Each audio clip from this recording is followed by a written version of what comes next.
अस्सलामुअलैकुम नाजरीन, आप देख रहे हैं द ऑफिशियल इस्लामिक नेटवर्क। तो हमारे चैनल को सब्सक्राइब कर लीजिए और बेल आइकन को प्रेस कर दीजिए ताकि हमारी नई वीडियो का नोटिफिकेशन आपको मिलता रहे। शुक्रिया। कोई हवा दुनिया में ऐसी पैदा नहीं हुई जो मोमिन का जलाया हुआ चिराग बुझा सके। अगर मोमिन सच्चा मोमिन बन जाए, आप कहेंगे चिराग हवाएं नहीं बुझाती, हमने कहा मौजूद है। मैं क्या बताऊं आपको, क्या आपको नहीं पता? सरकार साबिर कलियर ने अपने एक मुरीद हजरत सैयदी शमसुद्दीन तुर्क पानीपती से कहा था, बेटे जाओ, जब तुमसे करामत का ज़ुहूर हो तो समझ लेना कि मेरा इंतकाल हो गया। हजरत साबिर पाक का एक ही मुरीद है, एक ही खलीफा है। बड़ी दिलचस्प बात याद आ गई, एक ही मुरीद थे, एक ही खलीफा।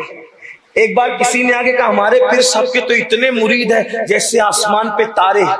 साबिर पाक ने मुस्कुरा के कहा, तेरे पीर ने तारे बनाए, हमने तो एक ही शम्स बनाया है, और उन सारे शम्स पर, उन सारे तारों पर हमारा शम्स काफी है।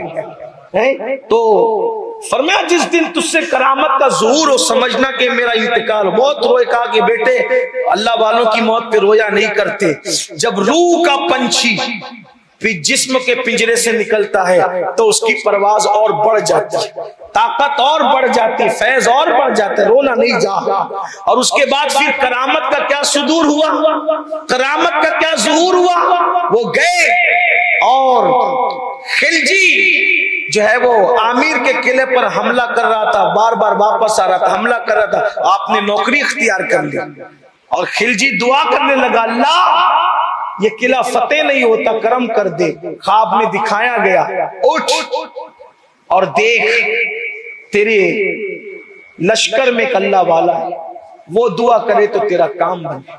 पता चला जहां बाजू की ताकत जवाब दे दे, वहां अल्लाह वालों की दुआओं की ताकतें काम आती है।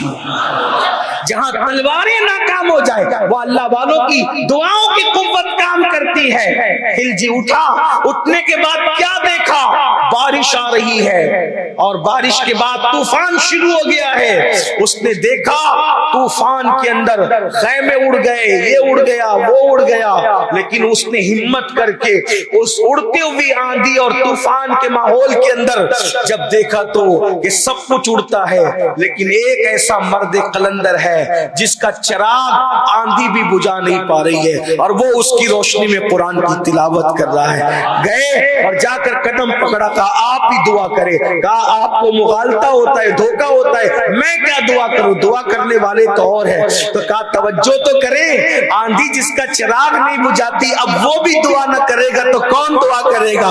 इधर दुआ की जाओ, सुबह हमला करो, सुबह हमला किया, फिर किला फतेह हुआ। इधर शमसुद्दीन को बयाद आया, मुर्शिद का इंतकाल हो गया। जैसे सोचा अब यहां से जाऊं वहां कैसे, एक ठोकर लगी और गिरे, और उसके बाद जब आंख खुली तो अपने आप को कलियर शरीफ में मौजूद पाया। कहने का मतलब यह है, अगर बंदा अल्लाह का वफादार बने, उसका चिराग भी कोई बुझा नहीं सकता आंधी। आप अंदाजा फरमाइए, मोमिन है, अपने मनसब को पहचानो, अपने मकाम को पहचानो। यही यूट्यूब, यही फेसबुक, यही जिना के मनाजिर, यही गंदी फिल्में, यही गाली, यही गलोच, यही हराम काम, यही गीबत, यही चुगली, यही इंतशार, यही इख्तिलाफ, सब इसी में पड़े रहोगे। अपना मकसद कब पहचानोगे, कब पहचानोगे अपना मकसद? जमीन के ऊपर लड़ने लड़ाने नहीं आए, जमीन के ऊपर लोगों के दिलों को जीतने आए। सरकार गरीब नवाज फरमाते हैं, अल्लाह तक पहुंचने का रास्ता लोगों के दिल से हो करके गुजरता है। जो लोगों का दिल खुश करना नहीं जानता, वो अल्लाह तक कभी पहुंच नहीं सकता। जो अपनी माँ का दिल खुश न करे, वो अल्लाह तक पहुंचेगा। जो अपने बाप को खुश न करे, वो अल्लाह तक पहुंचेगा। जो अपनी बीवी को माँ बहन की गाली दे, वो अल्लाह तक पहुंचेगा। जो अपने बच्चों पे जुल्म करे, वो अल्लाह तक पहुंचेगा। इसका मतलब ये है, किसी मुफक्किर ने कहा था, दीन किताबों में रह गया, दीनदार कब्रों में चले गए, और अब हम नुमाइशें करते फिर रहे, बस और क्या होगा। नुमाइश से निकलो। अगर वाकई आखिरत में निजात पाना चाहते हो तो दीन को पढ़ो, बुजुर्गों की तालीमात को पढ़ो, अल्लाह का खौफ अपने अंदर पैदा करो, नमाज को अहमियत दो। अल्लाह ने पूरे कुरान में कमोबेश 700 मरतबा नमाज का हुक्म अता फरमाया। बुजुर्गान दीन फरमाते हैं जिसने एक वक्त की नमाज जानबूझकर छोड़ी गोया उसने 700 मरतबा अल्लाह की नाफरमानी की। अल्लाह के रसूल अलैहिस्सलाम फरमाते हैं जो जानबूझ के नमाज छोड़ दे क़यामत के दिन उसके साथ मेरा कोई वादा नहीं है। आका अलैहिस्सलाम इरशाद फरमाते हैं बेनमाजी क़यामत के दिन फिरौन के साथ उठेगा, हामान के साथ उठेगा और इब्ने खलफ के साथ उठेगा जिसको रसूलुल्लाह ने कत्ल किया। पूरी कायनात में एक ही बंदा है जिसको हुजूर ने मार डाला, हुजूर के हाथ से एक ही आदमी कत्ल हुआ, वो इब्ने खलफ, वही कत्ल हुआ। लेकिन ये बात भी बता दूं, लोग कत्ल करते हैं तो गर्दन काटते हैं, छोरा भूखते हैं, पेट में करते हैं। हुजूर ने उसको कत्ल भी किया तो शान रहमतुल्लिल आलमीनी को सामने रखते हुए कत्ल किया। और वो भी उसी की शामत आई थी, वो हुजूर के सामने आके कहता था अगर तुम हक पर हो तो तुम मुझे कत्ल करोगे और मैं हक पे हो तो तुम्हें कत्ल करूंगा। जब उसने आकर इतनी बड़ी बात कह दी तब बनता क्या था, हक का क्या तकाजा था, कौन कत्ल करे, कौन कत्ल करे? हुजूर ही हक थे, हक पर क्या थे, वो सरापा हक थे, हक्कानियत उन्हीं की तरफ थी, बल्कि वो तो हक थे और हक्कानियत पर थे। उन्होंने तो दुआ दे दी अल्लाह अली जिधर जिधर जाए हक भी उधर उधर जाए। वो जिसको दुआ दे दे उसके साथ हक हो जाए। यहाँ हक से मुराद जाते बारी नहीं है, यहाँ हक से मुराद सच्चाई है, इसका ख्याल करें। तो क्या कर रहा था उसने कहा अगर मैं हक में हूं तो तुम्हें कत्ल करूंगा, तुम हक में तो मुझे कत्ल। तो हुजूर ही अकबर थे। अब कत्ल किसने करना था? हुजूर ने।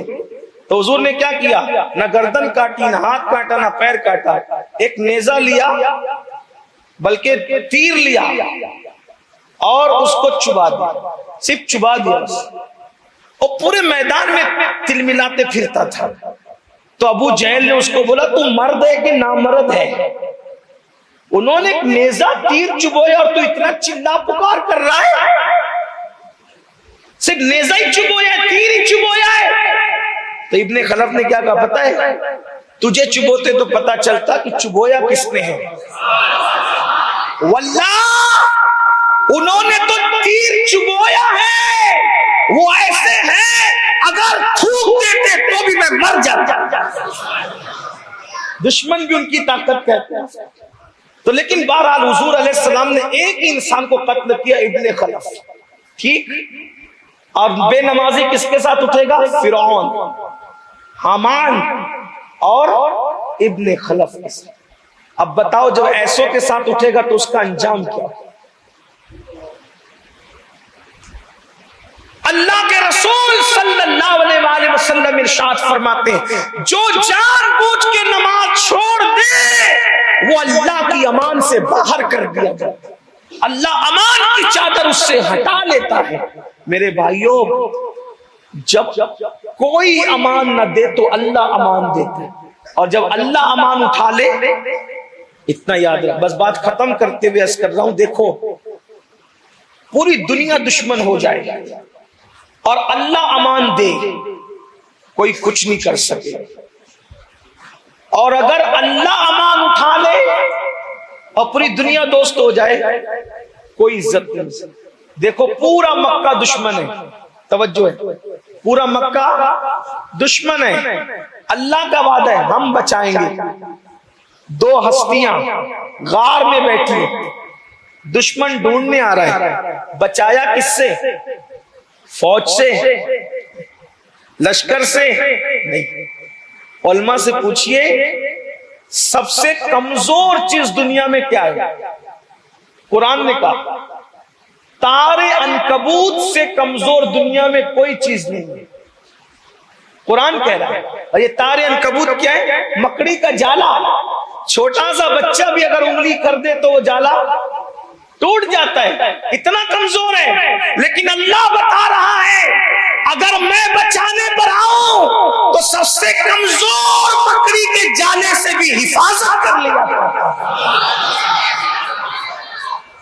जो चीज मेरी अमान में होगी मैं उसको बचा लूंगा। और एक बात याद रखना, जो चीज अल्लाह की अमान में दे दी जाती है उसको कभी खतरा नहीं। आज जो हमें खतरा है ना, हदीस, जिसने जानबूझ के नमाज छोड़ी, अल्लाह अमान की चादर